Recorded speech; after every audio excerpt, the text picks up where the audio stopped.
എങ്ങനെ തടവറയിൽ വെക്കാം എന്നാണ് ആ ഭരണാധികൾക്കറിയുക. അത് തന്നെയാണ് ഇവിടെ സംഭവിക്കുന്നത്. കോവിഡ് എന്ന ദുരന്തത്തിന്റെ മറവിൽ ആഘോഷിക്കുകയാണ് കേന്ദ്രവും കേരളവും. ഒരാൾ വിമാനത്താവളം വിൽക്കുന്നത് മുതൽ കൂട്ടിക്കൊടുപ്പ് വരെ നടക്കുന്നത് നിങ്ങളുടെ ഈ കോവിഡ് ദുരന്തത്തിന്റെ മറവിലാണ് എന്നതാണ് ഇവിടുത്തെ പ്രത്യേകത. ഇന്നലെ ബഹുമാനായ ഇ പി ജയരാജൻ പറഞ്ഞത് വിമാനത്താവളം വിറ്റത് ഗവൺമെന്റ് അറിഞ്ഞില്ല എന്നാണ്. അത് ദയവ് ചെയ്ത് പറയരുത്. നിങ്ങൾ അറിഞ്ഞില്ല എന്നത് സത്യതാണ്. പക്ഷെ കുടുംബക്കാർ പൈസ അടിച്ചു മാറ്റി പോയിട്ടുണ്ട്. അതുകൊണ്ട് എല്ലാ ദിവസവും രാവിലെ ബഹുമാനപ്പെട്ട പ്രതിപക്ഷ നേതാവ് വന്നിട്ട് അത് നടക്കുന്നു ഇത് നടക്കുന്നു എന്ന് പറയാൻ പറ്റില്ലല്ലോ. കുറെയൊക്കെ നിങ്ങൾ തന്നെ റിസർച്ച് ചെയ്തിട്ട് പറ്റാവുന്നത് കണ്ടുപിടിക്കണമെന്നാണ് എനിക്ക് നിങ്ങളോട് പറയാനുള്ളത്. അതുകൊണ്ട് ജനങ്ങൾ ഈ കോവിഡിന്റെ മറവിൽ തെരുവിലിറങ്ങാത്തത് നിങ്ങൾക്ക് കക്കാനുള്ള മാൻഡേറ്റ് ആയിട്ട് നിങ്ങൾ കരുതരുത് എന്ന് മാത്രമാണ് സർക്കാരിനോട് പറയുന്നത്. 10 ലക്ഷം മലയാളികൾക്ക് അഭയം കൊടുക്കുന്ന UAE ആണ് നിങ്ങൾ ഇവിടെ ഈ വിഷയത്തിൽ വലിച്ചഴച്ചു കൊണ്ടുവന്ന് അപമാനിക്കാൻ ശ്രമിക്കുന്നത്. ഗൾഫ് നാടുകളിലല്ല, ആഫ്രിക്കൻ നാടുകളിൽ വിശക്കുന്നവന്റെ അവന്റെ വിളിയാളമാണ് നിങ്ങൾ ഈ പറയുന്ന റെഡ് ക്രസന്റ് എന്ന് പറയുന്നത്. UN അഭിനന്ദിച്ചിട്ടുള്ള ഈ സംഘടനയെ ഈ നാട്ടിൽ കൊണ്ടുവന്ന് നാട്ടിക്കാൻ ശ്രമിച്ച ഒരു ഗവൺമെന്റാണ് ഇവിടുത്തെ ഗവൺമെന്റ്. എന്നിട്ടിപ്പോ എല്ലാം കൊണ്ടുവന്ന് ശിവശങ്കറിന്റെ തലയിട്ട് അങ്ങ് രക്ഷപ്പെടാൻ പോവുകയാണ്. ഞാൻ ചോദിക്കട്ടെ, എല്ലാ അന്വേഷണ ഏജൻസിയും പറഞ്ഞു മുഖ്യമന്ത്രിയുടെ ഓഫീസ് അല്ല. മുഖ്യമന്ത്രി ഇല്ലാതെ എങ്ങനെയാ മുഖ്യമന്ത്രിയുടെ ഓഫീസ് ആവുക? മുഖ്യമന്ത്രിയാണ് പ്രതി, മുഖ്യമന്ത്രിയാണ് ഒന്നാമത്തെ പ്രതി.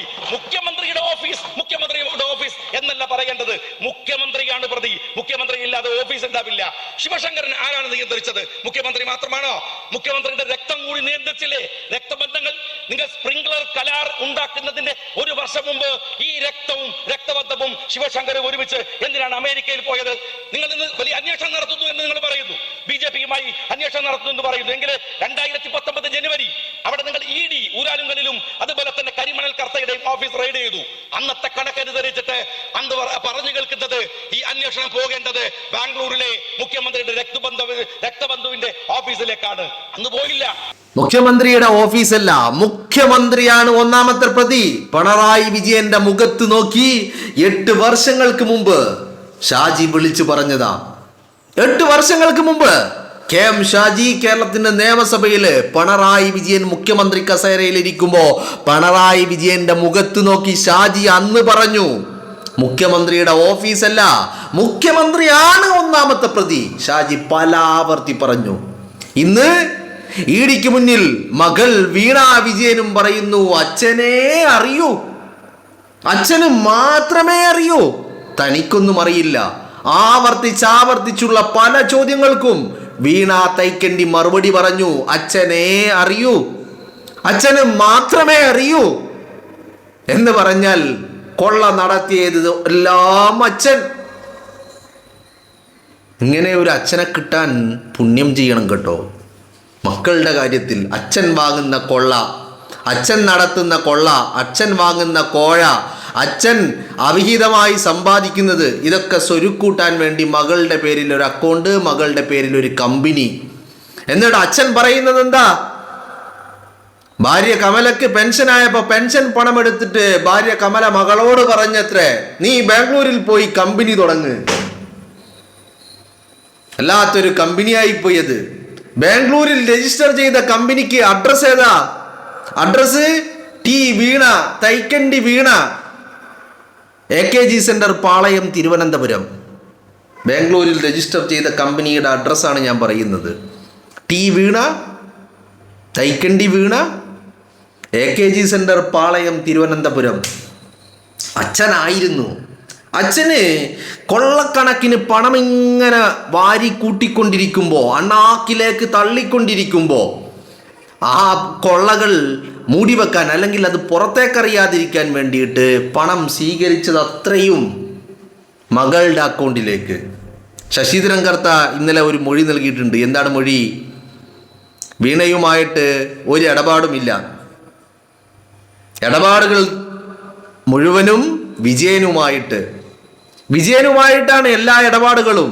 അതിൻ്റെ അടിസ്ഥാനത്തിലാണ് വിജയൻ പറഞ്ഞതനുസരിച്ചാണ് വീണയുടെ അക്കൗണ്ടിലേക്ക് പണം ഇട്ട് കൊടുത്തത്. അതല്ലാതെ വീണയുമായിട്ട് ഒരു രീതിയിലുള്ള ഇടപാടുകളും ഇല്ല എന്ന് ശശിധരൻ കർത്ത, കരിമണൽ കർത്തയും പറയുന്നു.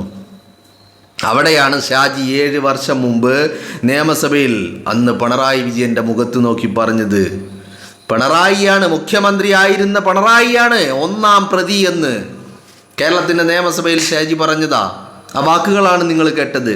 എല്ലാം അച്ഛനെ അറിയൂ, അച്ഛനും മാത്രമാണ് എന്ന് മകൾ ഇപ്പോ ആണയിട്ട് സമ്മതിക്കുന്നു. തത്ത പറയും പോലെ എന്നൊക്കെ നമ്മൾ പറയാറില്ലേ, അതാണ് മകള് വീണ ഇപ്പോ ഈടിക്ക് മുന്നിൽ തത്ത പറയും പോലെ പറയുക. പല ഘട്ടങ്ങളിലായിട്ട് ഈടി ഇടക്കിടക്ക് വിളിപ്പിക്കുന്നുണ്ട്.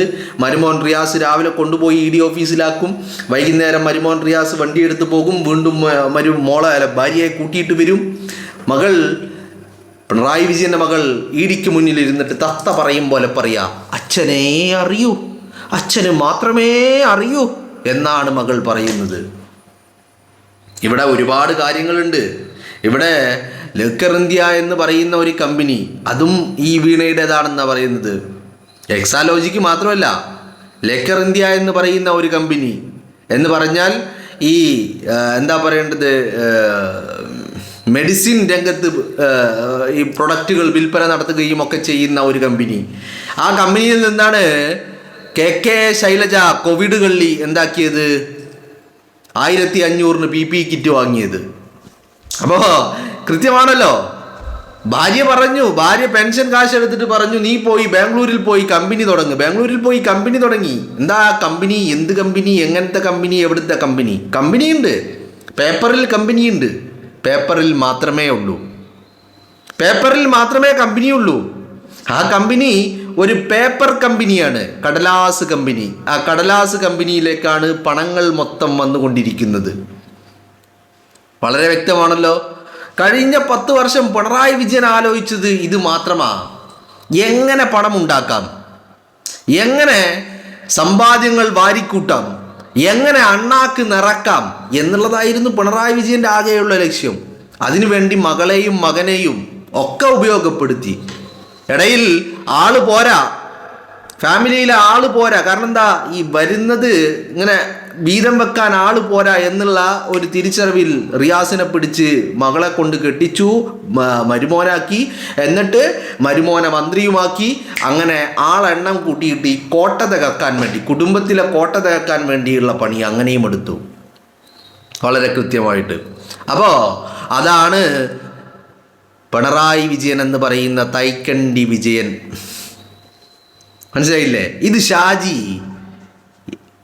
ഏതല്ല 8 വർഷം തന്നെ ആയി. 8 വർഷം, യെസ്, 8 വർഷം മുമ്പ് ഷാജി നിയമസഭയിൽ പറഞ്ഞു.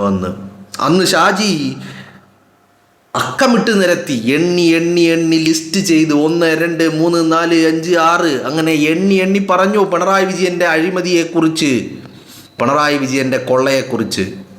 ഈ ഷാജി വെറുതെ അല്ല. 2026 മെയ് 4 റിസൾട്ട് ഇങ്ങനെ എണ്ണിക്കൊണ്ടിരിക്കുമ്പോൾ 1 2 3 4 5 6 എണ്ണിക്കൊണ്ടിരിക്കുമ്പോൾ പിണറായി വിജയൻ പിന്നിലാ, ധർമ്മടത്ത് അബ്ദുൾ റഷീദ് മുന്നിലാ. ഷാജി വിളിച്ചു റഷീദിനെ. സംഭവം ഒരു തമാശയാണെങ്കിലും ഷാജി വിളിച്ചു പറഞ്ഞു, റഷീദേ നീ എന്ത് പണിയാ കാണിക്കുന്നത്? പിണറായി വിജയനെ എന്ന് തേച്ച് പറയില്ല ഷാജി, പിണറായി വിജയനെ നമുക്ക് സഭയിൽ കിട്ടണം. സഭയിൽ കൊണ്ടുവന്നിട്ട് ഇപ്പോൾ വായിലും മൂക്കിലും കുണ്ടിയിലും ഒക്കെ മുളക് തേച്ച് നിർത്തിപ്പൊരിക്കുകയാണ് ഇപ്പോൾ സഭയിൽ. സഭയിൽ ഇരുന്നിടത്ത് നിന്ന് എഴുന്നേൽക്കാൻ പോലും പറ്റുന്നില്ല. ബാലഗോപാലൻ, എന്താണ് പ്രതിപക്ഷ നേതാവ് എഴുന്നേൽക്കാത്തത്, ചോദിക്കാത്തത്? വാ തുറന്ന് ചോദിക്കുക, അണ്ണാക്കിൽ പിരിവെട്ടിയിരിക്കുകയാണെന്ന് ബാലഗോപാലൻ തന്നെ കുത്തുക. കഴിഞ്ഞ 10 വർഷം കേരളത്തിൽ നിങ്ങളൊന്ന് ആലോചിച്ച് നോക്ക്. കഴിഞ്ഞ 10 വർഷത്തിൽ എന്താ കേരളത്തിൽ ഉണ്ടായേ? കേരളത്തിൽ എന്തുണ്ടായി കഴിഞ്ഞ 10 വർഷക്കാലം? കേരളത്തിൽ കഴിഞ്ഞ 10 വർഷക്കാലം നല്ല വെടിപ്പായിട്ട് പിണറായി വിജയൻ പരസ്യമായിട്ട് കൊള്ള നടത്തുകയായിരുന്നു. പരസ്യമായിട്ട്, അത് വളരെ കൃത്യമായിട്ട് പരസ്യമായിട്ട് കൊള്ള കട്ടങ്ങനെ കൊണ്ടുപോവുക, ജനങ്ങളെ വീട്ടിലിരുത്തുക, പല കാരണങ്ങൾ പറഞ്ഞു നിന്നിട്ട് കക്കുക, കട്ടുകൊണ്ടേയിരിക്കുക. എന്തായാലും അവസാനിച്ചിരിക്കുന്നു എന്നുള്ളതാണ്. ഏത് നിമിഷവും വിജയനെ അകത്തിടും, വിജയനെ തൂക്കും, ഏത് നിമിഷവും തൂക്കും. ഇനി തൂക്കാതിരിക്കണമെങ്കിൽ വേറെ വല്ല പണിയെടുക്കണം. പക്ഷേ നിലവിലെ സാഹചര്യത്തിൽ വിജയന് ഒരു പണിയെടുക്കാൻ പറ്റൂല. കാരണം എന്താ, ആ പണിയെടുക്കണമെങ്കിൽ മുഖ്യമന്ത്രി കസേര വേണം. ഇപ്പം ആ കസേരയില്ല. അധികാരമില്ലാത്ത വിജയന് ഒരു ചുക്കും ചെയ്യാൻ കഴിയില്ല. മനസ്സിലായില്ലേ? വളരെ കൃത്യമാണ്. കഴിഞ്ഞ കാലങ്ങളിൽ കൊള്ളകളുടെ പൂരമായിരുന്നു. അതിൽ വിജയനുണ്ട്, കെ ശൈലജയുണ്ട്, എന്ന് വേണ്ട എല്ലെണ്ണവും ഉണ്ട്. ഒരു ഭാഗത്ത് ഇവിടെ നിന്ന് കൊള്ളടിക്കുമ്പോൾ പിന്നെ കുറേ എണ്ണത്തിന് മറ്റേ ദേവസ്വം ബോർഡിൽ വെച്ചു, അവിടെയും കൊള്ള. അമ്പലങ്ങൾ കേന്ദ്രീകരിച്ച്, ക്ഷേത്രങ്ങൾ കേന്ദ്രീകരിച്ച് കൊള്ളയോട് കൊള്ള, അടിച്ചു മാറ്റലോട് മാറ്റൽ, ഇതായിരുന്നു നടന്നുകൊണ്ടിരുന്നത് അല്ലേ? വളരെ കൃത്യമായിട്ട് ഇതാണ് ഷാജി അന്ന് പറഞ്ഞത്. ഇന്ന് വീണ മോള് ഏറ്റു പറയാ, അച്ഛനേ അറിയൂ, അച്ഛന് മാത്രമേ അറിയൂ, തനിക്കൊന്നും അറിയില്ല. കാരണം എന്താ? ശശീന്ദ്രൻ കർത്തയായിട്ട് വീണക്ക് ഒരു ബന്ധവുമില്ല. വീണയുടെ അക്കൗണ്ട് നമ്പർ കൊടുത്തു, പണം വന്നു, ദാറ്റ്സ് ഓൾ. വീണയുടെ അക്കൗണ്ട് നമ്പർ കൊടുത്തു, പണം വന്നു. അതും ഒരതിബുദ്ധിയാണ് വിജയന്റെ. ഏതതിബുദ്ധി? ഈ പറയുന്ന ബ്ലാക്ക് വൈറ്റ് ആക്കാൻ വേണ്ടിയുള്ള ഒരു അതിബുദ്ധിയായിരുന്നു ഈ പറയുന്ന വീണയുടെ എക്സാലോജിക് എന്ന് പറയുന്ന പേപ്പർ കമ്പനി, വീണയുടെ ലേക്കർ ഇന്ത്യ എന്ന് പറയുന്ന പേപ്പർ കമ്പനി, എല്ലാം ബ്ലാക്ക് വൈറ്റ് ആക്കാൻ വേണ്ടിയുള്ളതായിരുന്നു. കാരണം ഇതിങ്ങനെ വാങ്ങിക്കൂട്ടി അണ്ണാക്കിൽ തിരികിയിട്ട് കാര്യമില്ലല്ലോ, ഇത് ഉപയോഗിക്കാൻ പറ്റണ്ടേ? അതിന് വേണ്ടിയിട്ട് പേപ്പർ കമ്പനികൾ ഉണ്ടാക്കിയതായിരുന്നു. വീണ പോലും അറിഞ്ഞിട്ടില്ല ഇതിലേക്ക് കൃത്യമായിട്ട് ആരൊക്കെയാണ് എവിടെ നിന്നൊക്കെയാണ് പണം വരുന്നത് എന്ന്. കാരണം വീണക്കറിയില്ല. അറിയുക ആർക്ക് മാത്രം? പണം വന്നോ ഇല്ലയോ? പിണറായി വിജയൻ വിളിച്ചിട്ട് ചോദിക്കുന്നത് 5 വന്നോ, 10 വന്നോ, 15 വന്നോ, 1 CR വന്നോ, 2 CR വന്നോ, എത്രയാ വന്നത്? വീണ പറയും ജസ്റ്റ് എ മിനിറ്റ്, ചെക്ക് ചെയ്യും. ബാങ്കിൻ്റെ ആപ്പ് എടുത്ത് തുറന്ന് കയറി സ്റ്റേറ്റ്മെൻറ്റ് ചെക്ക് ചെയ്യും. വന്നിട്ടുണ്ട്, 10 മിനിറ്റ് മുമ്പ് 1 CR വന്നിട്ടുണ്ട്, ഓക്കെ വെച്ചോ, കട്ട് ചെയ്ത്. എവിടുന്ന് വന്നു, എങ്ങനെ വന്നു എന്നൊന്നും വീണക്കറിയില്ല. എല്ലാം അറിയുന്നത് പിണറായി വിജയൻ മാത്രം. അതാണ് വീണയും പറയുന്നത്, അച്ഛനേ അറിയൂ, അച്ഛന് മാത്രമേ അറിയൂ, അച്ഛനി എല്ലാം അറിയേണ്ടി വരും.